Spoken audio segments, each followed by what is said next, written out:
Warmly welcome to this morning session of the third day of our conference on trust, Vertrauen. Today we are talking about politics and divided societies. And I have a very distinguished panel here. I'm really enthusiastic having three important speakers here. We have the German-Iranian political scientist Ali Fathollah-Nejad on the right side. He is a political scientist with focus on Middle East, Western foreign policy and post-unipolar world order. He was a McCloy Fellow of the American Council on Germany. He researches what a transatlantic foreign policy towards autocracies that unites values and interests might look like. In addition, he is an expert on Iran at the American University of Beirut. His book, Iran in an Emerging New World Order, was published in 2021. In 2020, Ali Fathollah-Nejad released his study, The Islamic Republic of Iran, 4 Decades On. He has a PhD and so forth, and I just was informed that he is a founder or co-founder of a Berlin-based think tank, the Center for Middle East and Global Order. So this is Ali.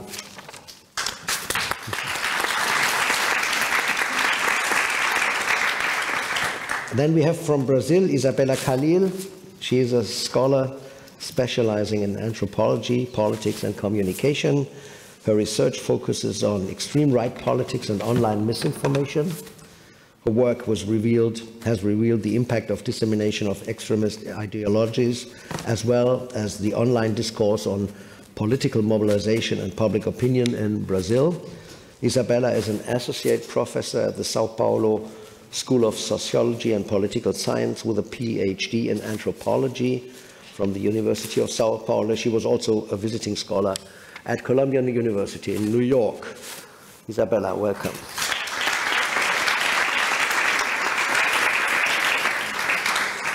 Next to me is Nathan Law, a Hong Kong activist, currently in exile based in London.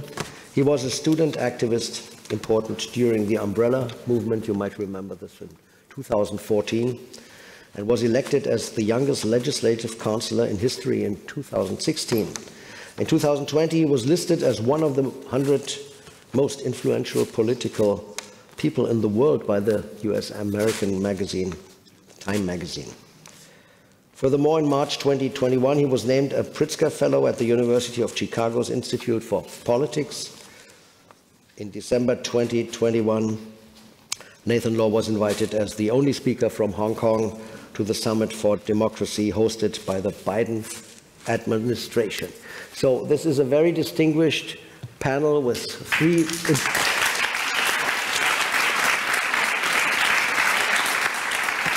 and we have the opportunity to look in three very different corners of the world, and maybe doing so we will find out also some systematical answers to the question about trusts and politics and how this works. Before we enter into the discussion, I have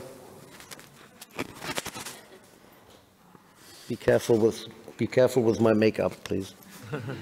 Thank you. We have a short video with statements of people from all over the world, what they think about this interesting relationship between trust and politics. So please, the video.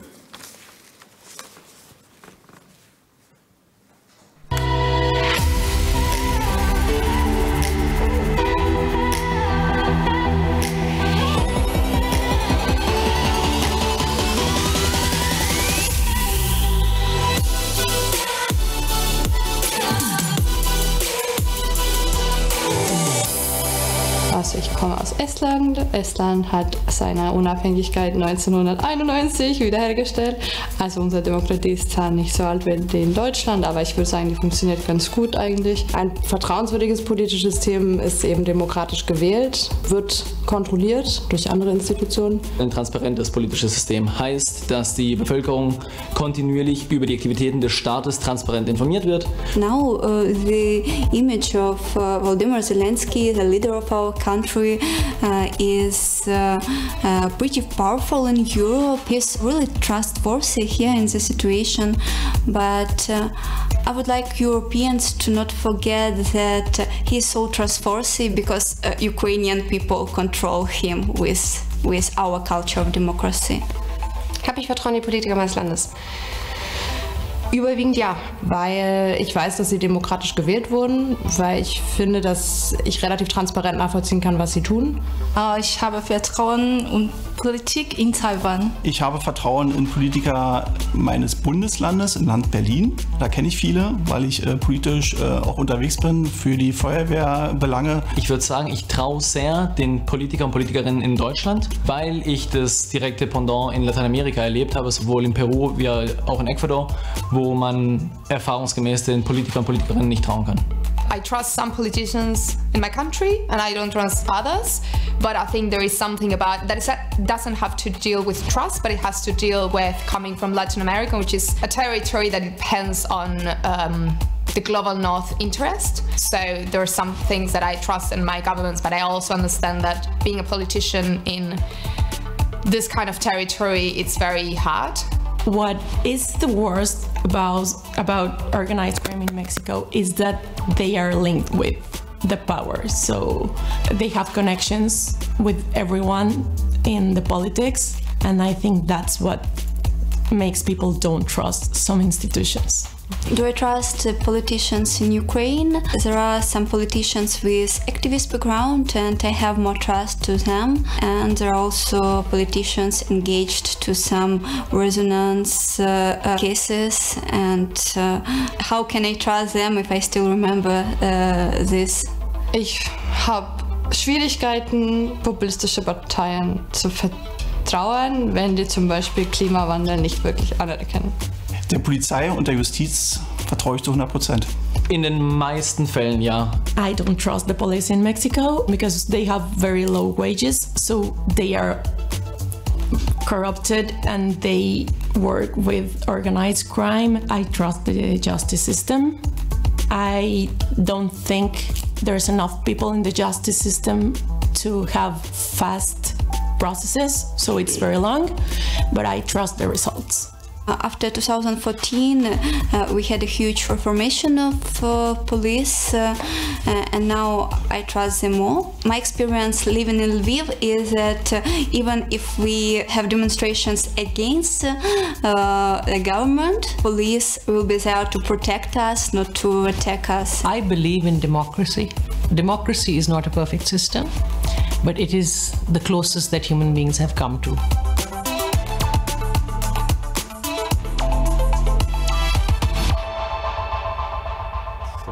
Thank you for this, and please allow me some remarks before we start the questions. We learned yesterday that trust primarily is a category that fits to personal and interpersonal relations. So it's the social cultural environment where trust normally is generated and works.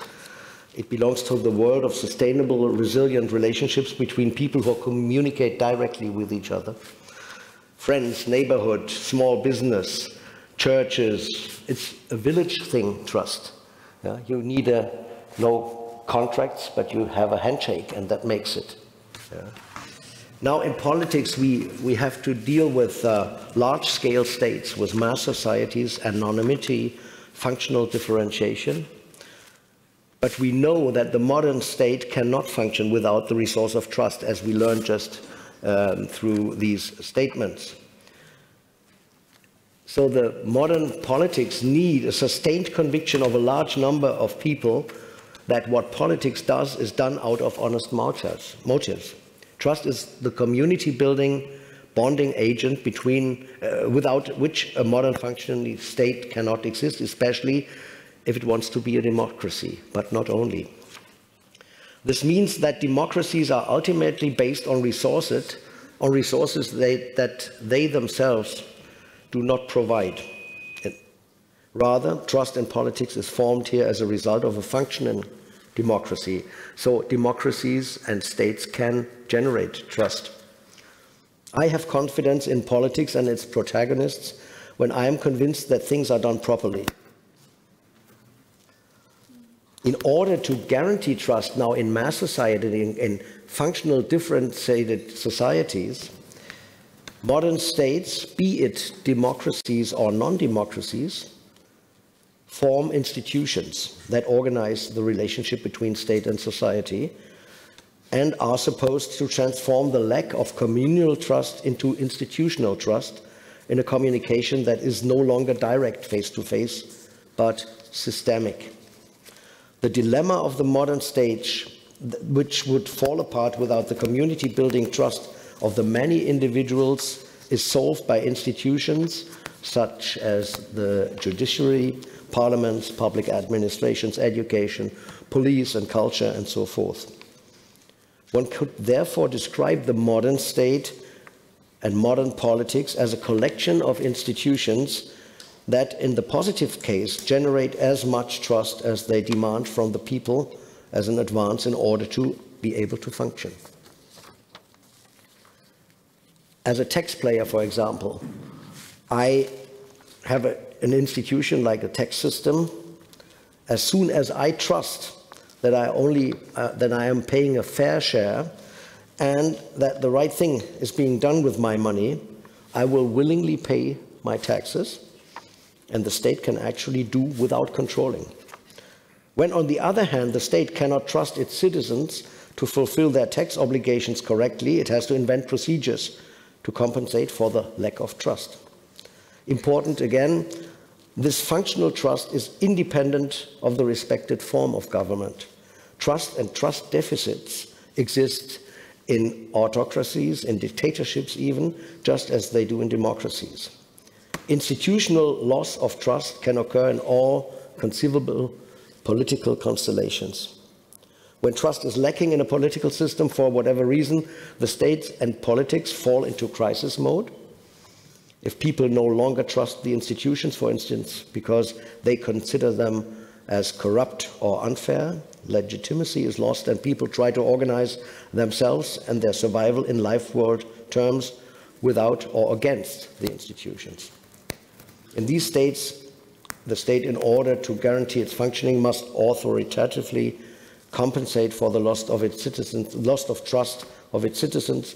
However it may be, it becomes suspicious, it imposes coercive measures, builds control and surveillance systems. Legitimized institutional authority is replaced by Lenin's famous trust is good, control is better, and at the end you have maybe a totalitarian state. So my first question to the three of you, would you agree on these first points about the relationship between institutions and politics and society? And how would you describe this complex game between those three spheres in the respective countries that you are representing here? So Isabela, would you like to start, please? Yes. Yesterday, in one of the panels here, I heard something really interesting. From the audience, someone asked the difference between trust institution and trust in people. And the speaker said the difference is a matter of quality. And I think this is an interesting thought because both kind of trust should coexist. Interpersonal trust and institutional trust. But I think regarding a matter of quality, institutions have different mechanisms like transparency, participation, how civil society can take part in institutions. And they have power. Yes, and they have power. So I think that's the point, how to learn, how we can learn as society, the difference between both kinds of trust and not try to replace one by the other. I think that's the challenge, I think. And specifically about Brazil, we have a challenge nowadays because we have historically an authoritarian regime, a dictatorship, and we learned how don't trust in the government, and now in a democracy we have to learn how to trust. So I think it's interesting because it's a complex scenario, at least in Brazil. Ali, would you like to? Sure. First of all, I'm happy to be here. In the case of the Islamic Republic of Iran, the institutions or the institutional architecture that was set up after the 1979 revolution is precisely built on the concept of distrust vis-à-vis the population, because the Iranian Revolution was a mass revolution that involved different ideological, political ideological formations, but it was immediately Islamized after 1979. And the institutional architecture of the Islamic Republic is quite complex. In the textbook, you'll find the narrative that it is based on two pillars, one theocratic, the other republican. The problem is that the republican pillar is not a republican pillar, because the parliament and the president, that are part of that republican pillar, although they're voted by the people, the candidates who run are pre-selected by the so-called Guardian Council that is part of the theological pillar. So the theological pillar clearly dominates. So it's just a semblance of trust, it's just a semblance of republicanism, but it's quite a sophisticated system of dictatorship. So there is no trust really in the institutions, I mean, this institutional architecture was set up by basically a minority rule over the majority. And after 4 decades now, we see the results of a revolutionary process that we're witnessing in the country. So you would say that the Iran system works for more than 4 decades now on zero trust, based on zero trust? I mean, it's more complicated because, I mean, there was some belief in the last few decades into reforming the system from within. So this is why most Iranians, when going to the ballot boxes at presidential elections, choosing between the lesser and the larger evil, opted for the lesser evil, that is the reformist establishment of the reformist faction of the establishment. But this trust has totally eroded over the last decade, something that we in the West have not understood. We have still, banked on the reformists as potential agents of change from atop. Although Iranian society has moved beyond that, and now they're calling, by the way, is also, with the Arab Spring uprisings, for the downfall of the regime, of the entire regime. Including the middle classes in the cities and also in the rural areas, it would be the same? Yes, we can. I mean, according to internal regime memos that were leaked, 80% of the population sympathized with the revolutionary protests. And the social base of the, Islamic Republic now counts between 10 to 15%, which is to say that rule is based on naked violence. Iran is still the #1 country when it comes to the execution rate. And over the last few weeks, we've seen official executions every 6 hours. Yeah. Now to Hong Kong. I mean, there has been a very special institutional framework after 1997, and now? Well, first of all, thank you so much. It's been my pleasure to share the panel with Ali, Isabela, and also Berthold.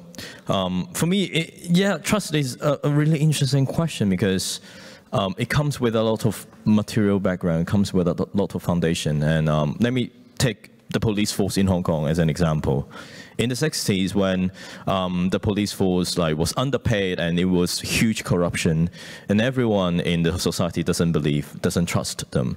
They always say that the good kids don't become a policeman just because it was so corrupted and have really low reputation. But after a while, when Hong Kong government started to address the problem, they founded an independent investigation unit and units that is targeting corruption. So its reputation started to rebuild, and when we stepping into 90s, 2000, 2010s, the reputation of the police was quite good. Like, people generally believe that they are not corrupted, they would be helpful, and they would protect people's rights. But in 2014, and especially in 2019, when the police force was sent to quash the protest, they exert so much police violence, police brutalities. There were hundreds, thousands of cases where they mistreated the protesters and act on behalf of the government, and they radiated the whole set of ideology that are embracing the Chinese authoritarianism and the dictatorship. That was the time when the trust collapsed again. So in this case, we can definitely see, like, whether you trust an institution that are, of course, like, according to your experience, whether there's checks and balances, whether they have a good system to make them and to make the people to believe that they are acting on the interest of people. But on the other hand, sometimes these doubts are helpful to kind of like rebuild the society, because in the case of Hong Kong, in the case of China, in the case of the other dictatorial regimes like Iran, maintaining social harmony may not be at the best interest of the people, because the status quo could be abusive. The status quo could be abusing the people and is corrupted. So I think, like, politics operates in this area of between trust and doubt. I don't think only by having trust or only by having doubt is beneficial to the people. And we always say that, like, the more power you have, is more likely that you get corrupted. This is the kind of like traditional wisdom that we have towards politicians. So how we manage the trust and doubt is always a big question.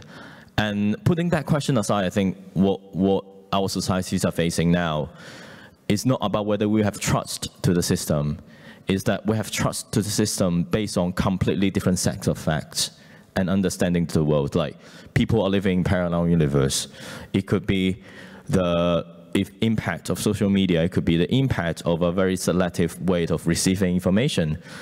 But the problem is when people put too much trust on the source of the things that they see, and maybe the source is not as accurately depicting the reality, and the society become divided. It is not because they don't have trust in the things that they have. It's because they have too much trust and they have too much doubt to the other side.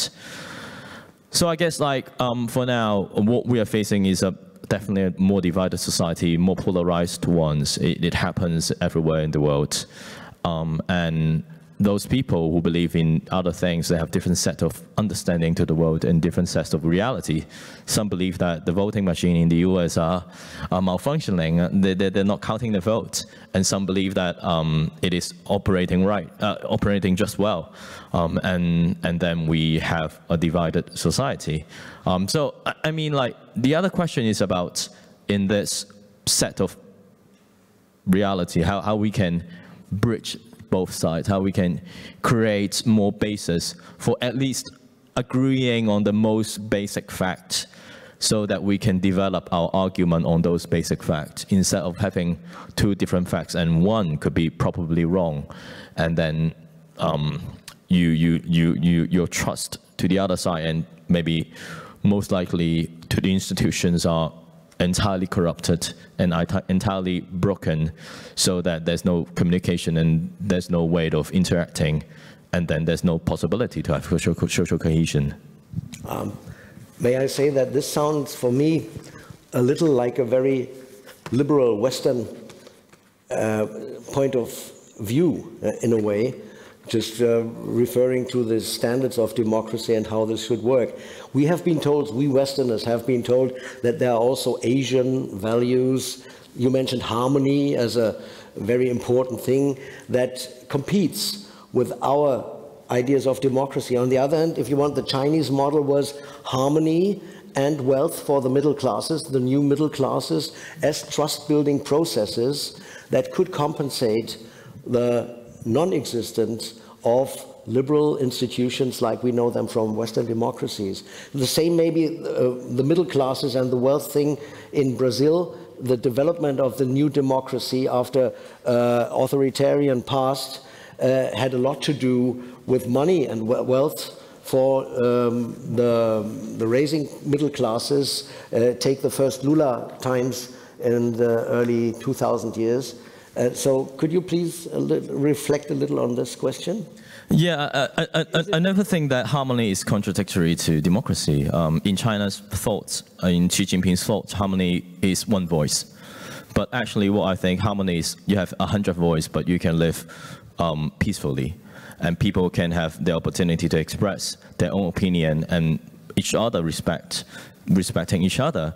And I was also really like unease when people talk about only like liberal democracies belongs to the West and not the East, because like that creates an argument that like Chinese people, Hong Kong people, or people living quote unquote in the East, like they doesn't belong to the same set of human rights that we enjoy, or they just don't believe in democracy, don't believe in themselves. And I think that is a false argument.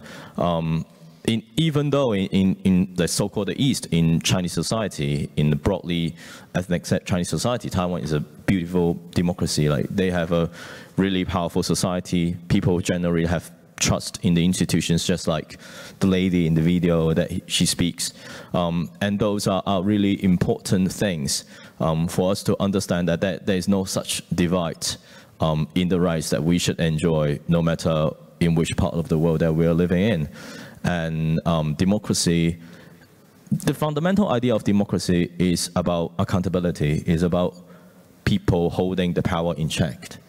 Maybe you have different systems. You have proportional, you have single seat, you have presidential, you have parliamentarian. But the fundamental idea is that when the government is corrupted, when they make mistakes, and people can intervene and to correct them by the people's power. And we don't see it in China and many other dictatorial countries.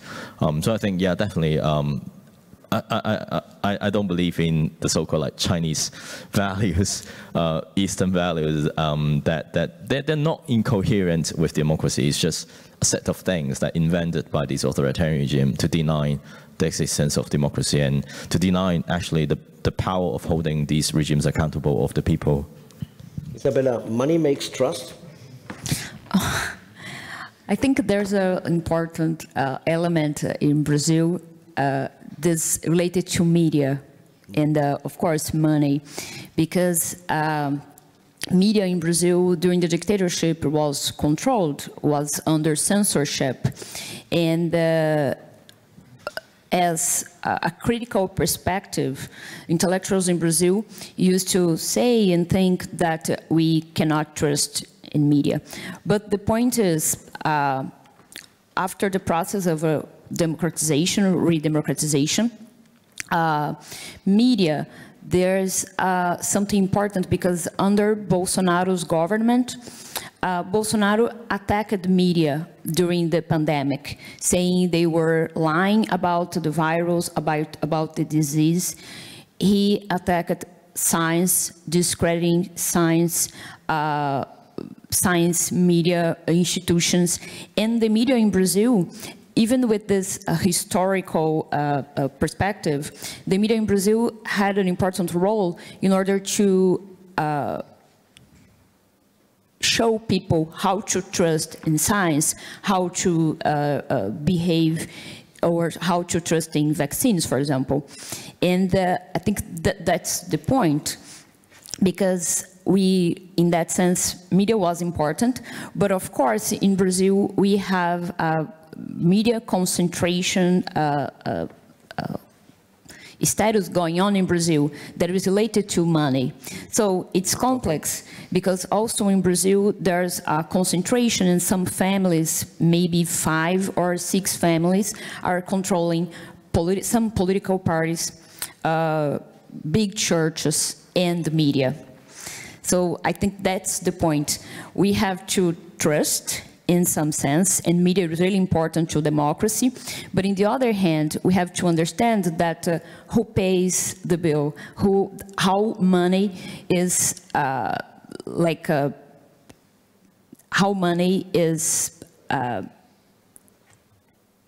building an agenda to what is the media. So I think that's the point, finding a balance between a critical perspective and trust and in the news, for example. Looking to Iran, maybe if I'm right, in 2015, when we had the nuclear agreement, it was, from the Western strategic point of view, it was like we have the sanctions, we negotiate with the leaders in Iran. They are under pressure because they have to fulfill their economical promises to their middle class.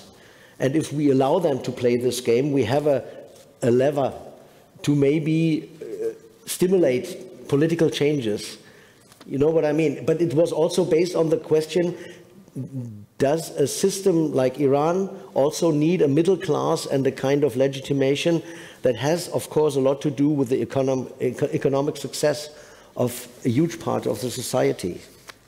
No, absolutely. What you delineated was exactly our expectations or European expectations that were quite misleading, to be honest, because it was under the motto of that change could occur in the wake of trade and rapprochement, the same kind of supposition that we had when dealing with Russia, for instance. But what we did not understand and what we did not follow closely was what developed after the nuclear deal, after the implementation of the nuclear deal in January 2016, when the sanctions were removed. There was not this trickling down process that Western governments, along with the Iranian government at that time, were promising. What happened was that we saw GDP growth, but GDP growth was a result from a revitalization of oil trade, which is capital intensive but not necessarily creating labor.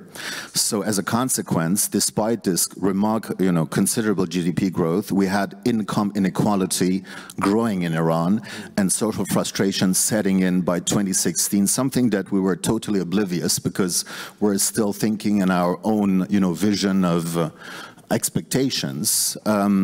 So what we did not understand was that social frustration set in, and it led to the first big big uprising at the turn of the year 2017-18, when the lower classes had for the first time taken to the streets, that were hitherto considered to be the social base. And when it comes to the middle class, we've seen an increasing, impoverishment of the middle class.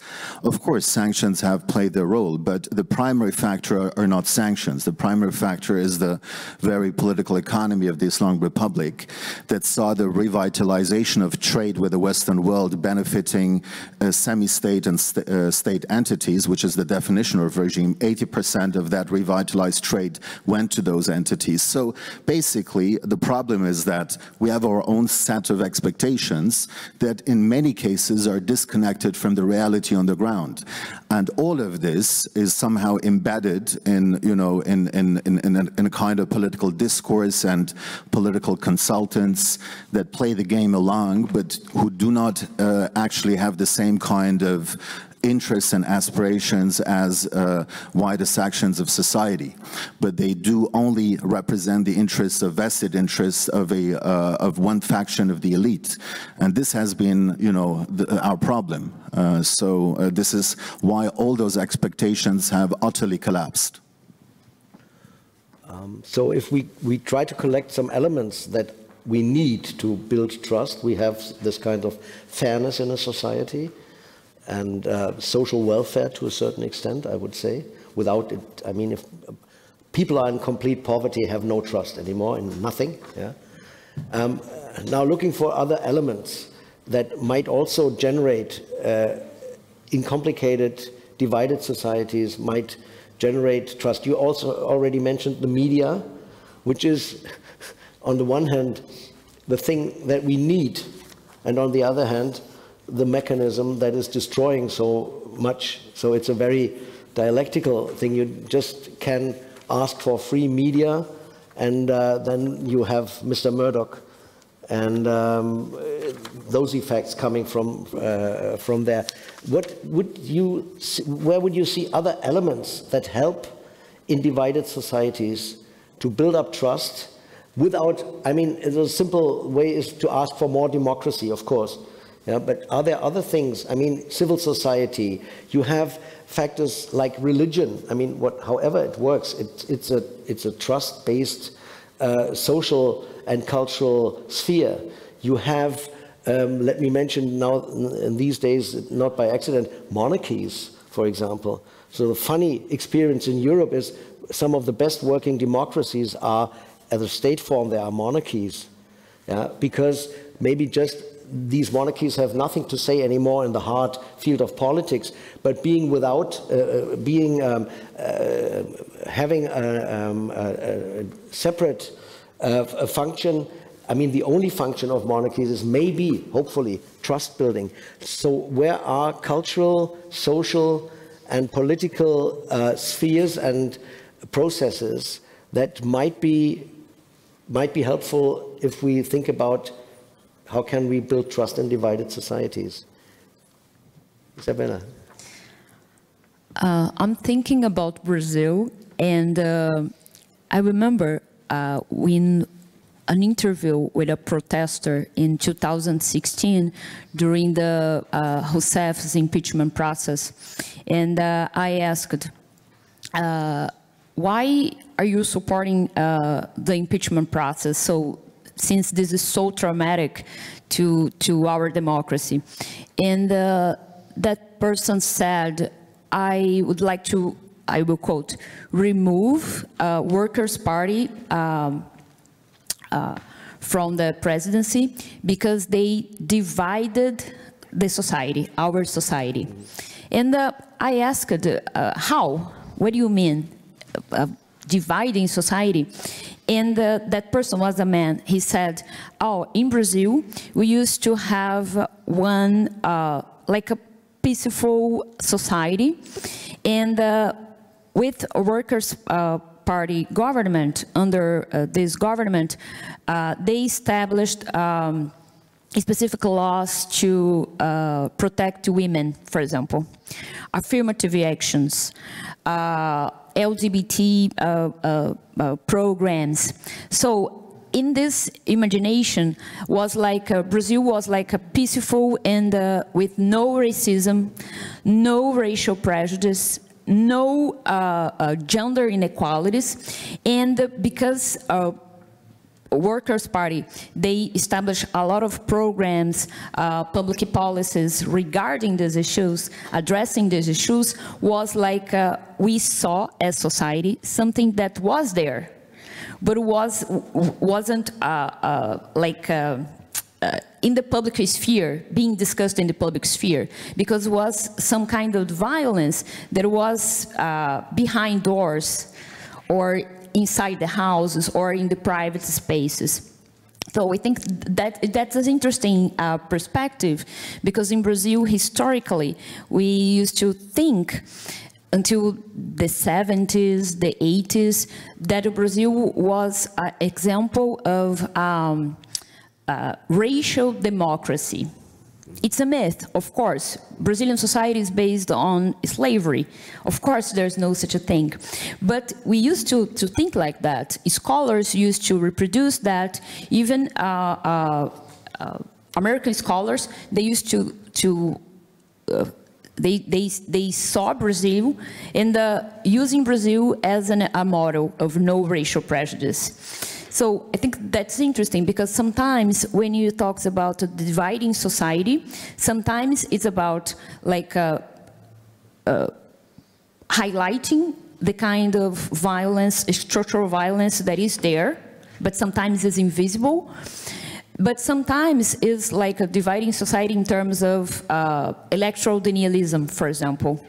So I think, like media, we have to find a balance between, we have to think, when you say divided, we can refer to different things. One that is not good, like part of the society doesn't believe we like in vaccines or something like that, or in science, or electrodenialism. But sometimes divided societies, this kind of division is about non-white and white population privileges, racial privileges, men and women, transgender people, cisgender. So I think that's the point. Sometimes the idea of dividing society is something that is related to how to address this kind of violence that is in society. So this is a funny thing, saying now it's those who argue against racism and exploitation are dividing the societies, not the racists. Yes. And those who exploit the others. Yes. Yeah, it works like that. Yeah. Yes, exactly. Yeah. You know mechanisms like this comparable in your countries? Well, definitely, if you take Hong Kong as an example, there are a group of people who are benefiting from a very good relationship with the Chinese government. Like, they're giving them exclusive access, and the way that they see the society is different. They enjoy being able to have an unproportional say in the government's policy so that they can shape the policy around them, and they can make a lot of money from them. And they enjoy building that relationship with the Chinese government because having that access to the Chinese market and the political economy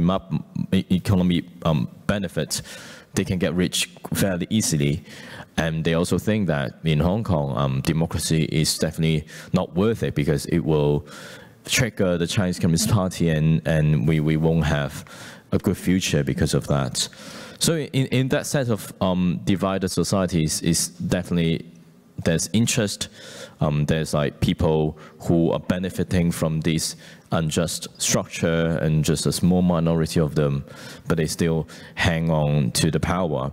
And at that situation, it is really difficult, like for a civil organization to address that, because it is fundamental, it is structural, and these people benefit from a divided society like that, so that they can abuse the others, they can exploit the other. And if we don't have an external force to kind of like break that status quo, if we don't have protests, if we don't have a structural reform, it is not going to be solved.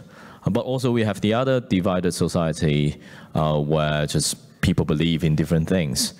And at that moment, what we need is not only trust in the institutions, not only trust that democracy allows people to discuss and find the best solution, and we still can respect different opinion. You also need doubt. You need to second check the information that you have, so that we have a famous term in recent years like fact check. Especially in the influence of AI, generative AI system, that we also have to question the things that we believe, and we need to find ways to validate them. We need to take one step, two steps backward, and then to rethink our belief system and the things that we see. This is also very important now because we've got so many different sources of information. People have so many different incentives to feed you probably not the most correct information in order to achieve political economic gains. And if we don't develop the skills for us, at least to be individually checking whether they are valid or not, people could easily be manipulated. And that, like, we can see there are a lot of situations like this. So I think, like, encouraging trust is really important, because if we don't have the fundamental level of trust in our institutions, in our society, a lot of things cannot work. But as I said, like, politics operates in the area in between trust and doubt. If we don't have doubt in what we see, what we heard, what we believe, and if we don't have doubt in politicians and the political system, it could also incur terrible consequence. For me, I was once a legislator, I was once elected by people, and I always remind myself that people always cast their doubt in me, and the trust that they have should not be taken for granted. I should earn their trust instead of expecting them to give their trust to me naturally. And when I do something wrong, when I step the wrong path, when I did the wrong thing, people should have the right to vote me out or kick me out of my position. And that's how politics and how democracy works. So I think, yeah, many different countries have so many different situations, but I think definitely for now we should be more aware of the situation that we receive and the world that we believe in, but also maintain a fundamental trust that things eventually can be solved by communication, by sharing common grounds, and by having the most fundamental trust in the institution. Okay, so democracies build also institutions to organize doubt, like press, like a parliament is a place where you organize systematically doubt, because you tell me something and I will tell something very different. Our famous German sociologist Max Weber defined the type of modern rule as bureaucracy, and at the same time he was in doubt that this will fit properly at the end. And so he came to the concept also that from time to time, this bureaucratic type of rule needs a kind of infusion by the charismatic type of rule. So his idea was, if it's only bureaucracy and good administration, good governance, there's a lack, I think, maybe a lack of trust, a lack of identification, a lack of whatever. So we need this charismatic element even in modern democracies. This is, I think, the place where populist and authoritarian leaders and movements jump in and say, I'm the charismatic guy, even if I'm a notorious liar, I'm the one who guarantees that trust is established on a different level, because if you only deal with this anonymous bureaucracies, you're lost. This is a structural dilemma, because we do not only vote for parties and programs, we have faces, and we are always looking for faces, even more, I feel, than before now. The faces and the way people are acting as a person seem to be so important, and media is playing on this every time. Watch out this for the regular, every 4 years, what's going on in this electoral campaigns in the US, this kind of circus that is going on there. So what would you say would be a good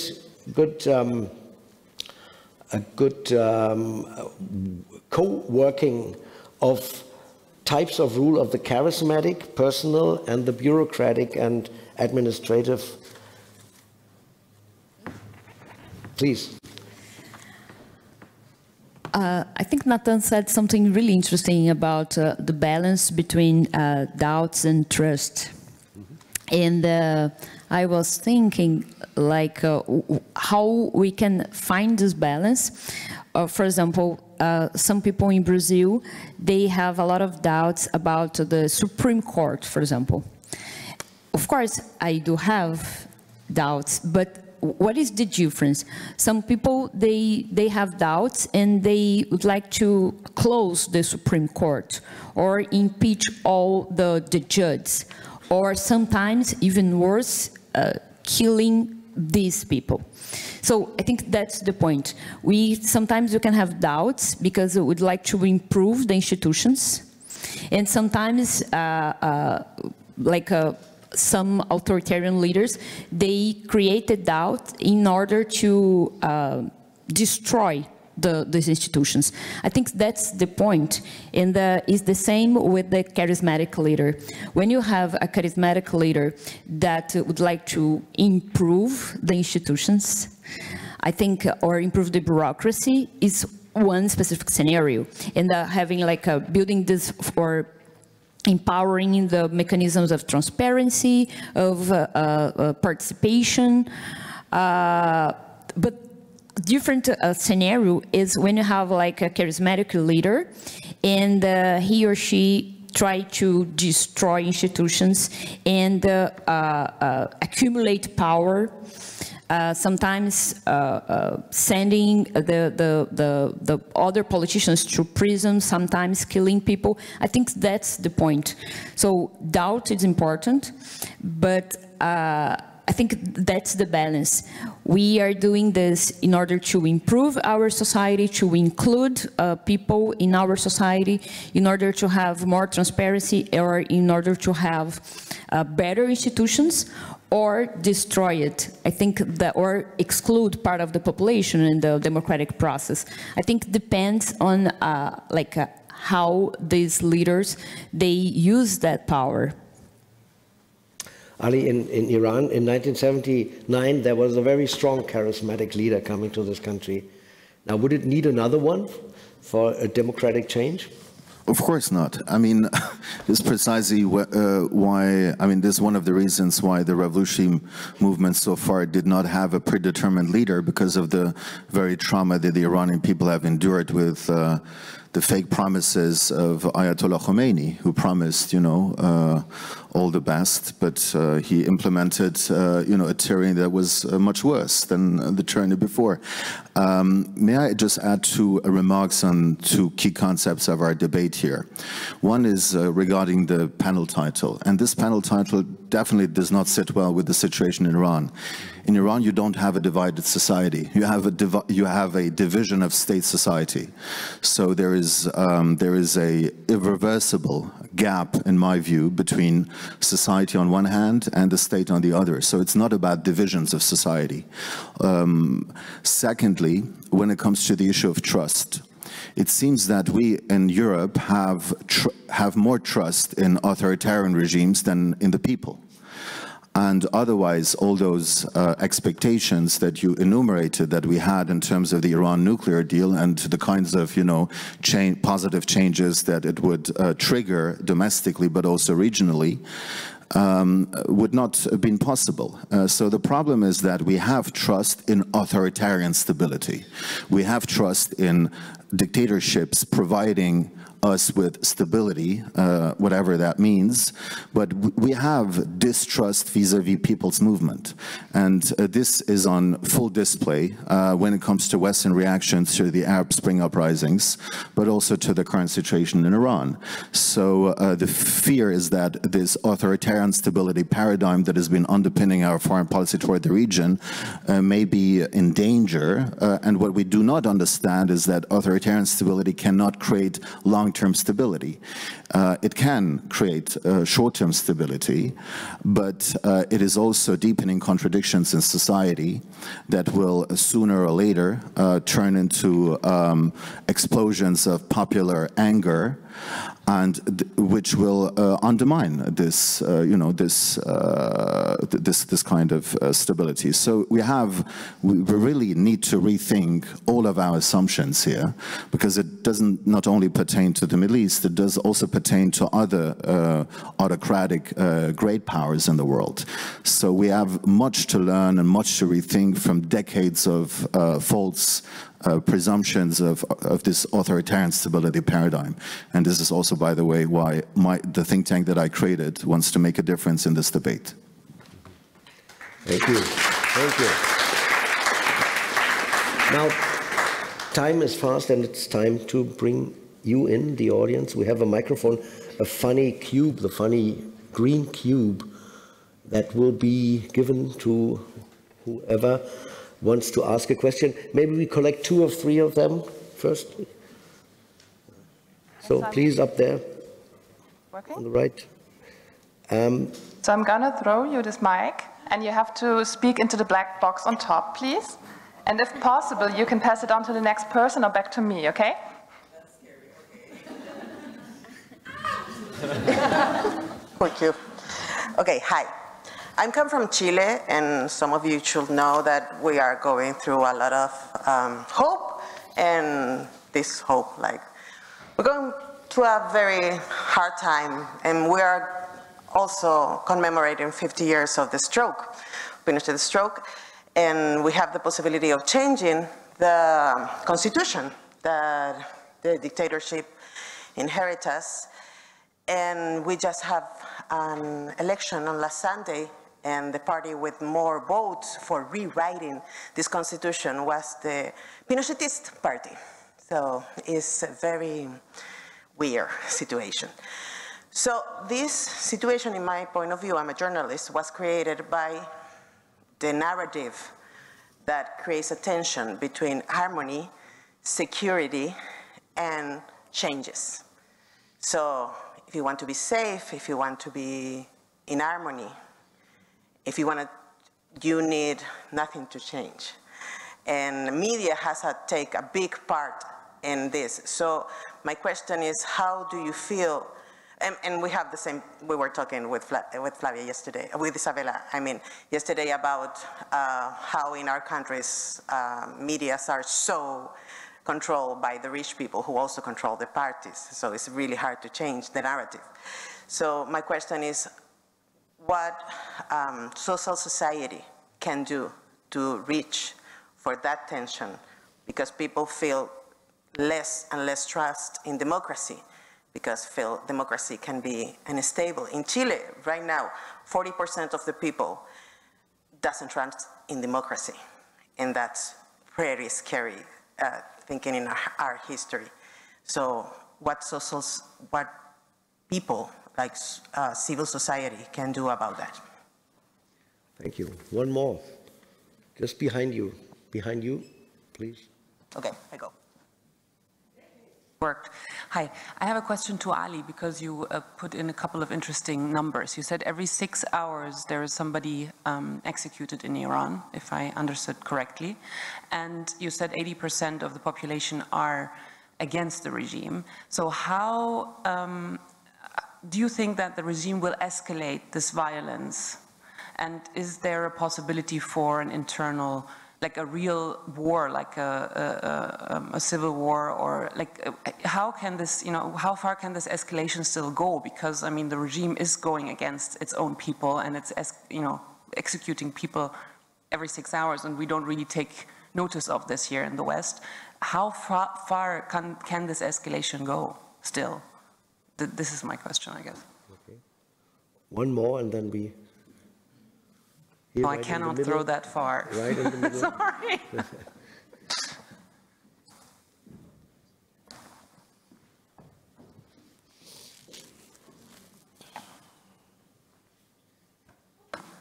To the black one? Yeah. This is to Ali. You were just talking about the lack of belief in people's movements, and I was actually just wondering if you could elaborate on that, because I find that I didn't. The lack of belief in people's movements you were just talking about, and I'm just very curious to hear if you could elaborate a bit on that, on where do you see that and how do you see that? Okay, we have one particular question concerning Iran. Yes. Escalation of violence. Yes, exactly. There were two questions.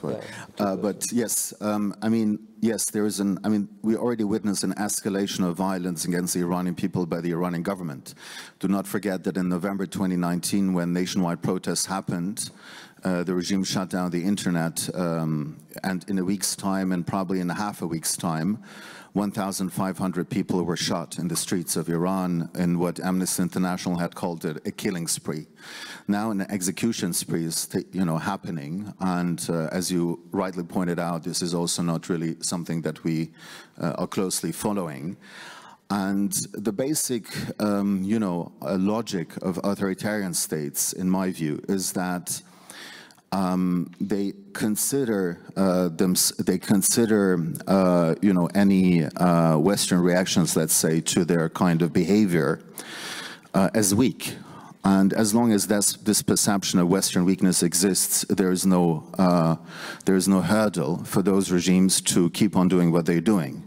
So what we need is a more robust, a more coherent strategy vis-a-vis all those states. And we have not seen it in the case of Iran. The sanctions that were imposed by the European Union ever since September, despite the momentous changes that have been happening in Iran, are very, very mild, because the European Union is still looking into reviving the nuclear deal. So this is why it is still, very reluctant to take some meaningful steps in pressuring Tehran. The other questions was regarding the issue of mistrust vis-a-vis people's movement, and this is what I said is the Western government's perspective. And you can look at the Arab Spring. You can look at, for instance, also the European Union's, strategic calculations when the Arab Spring broke out, in considering, for instance, Islamism and the Muslim Brotherhood to be some kind of a workable alternative. And the mistrust vis-à-vis people's movement is rooted in Western angst on chaos and instability prevailing. The problem is that the very authoritarian structures in the region do create the same conditions. So, we have to also take this into account. So it's quite a myopic view that has some very, in my view, misguided geostrategic and geopolitical assumptions that need to be thoroughly questioned, because, as I said, dictatorships cannot create stability. And this we have to understand. After all, it's the neighboring region of Europe. Sorry, I have to leave soon. Thank you. Now we have civil society. We have a very vivid civil society in Brazil.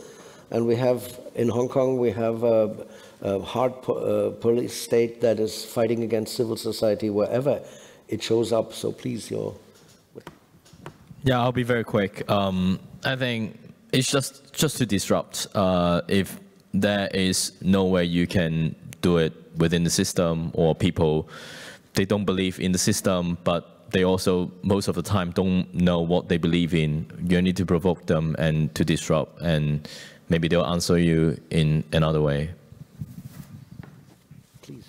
I'd like to comment what Antonella said, that in Brazil, media, especially media, had an important role in order to establish the classification, the difference between peaceful protests and what they called violent protests. The protests that were seeking for social justice, social change.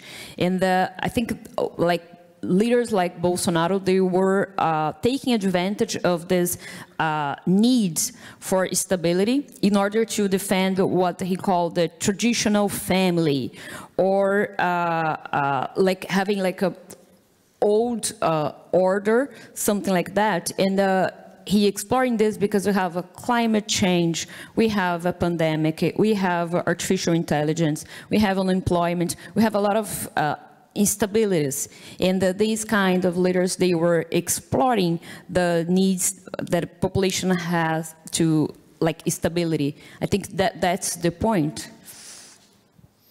Thank you. So our time is over, unfortunately. Coffee is waiting. Maybe I end this wonderful encounter with a pessimistic outlook.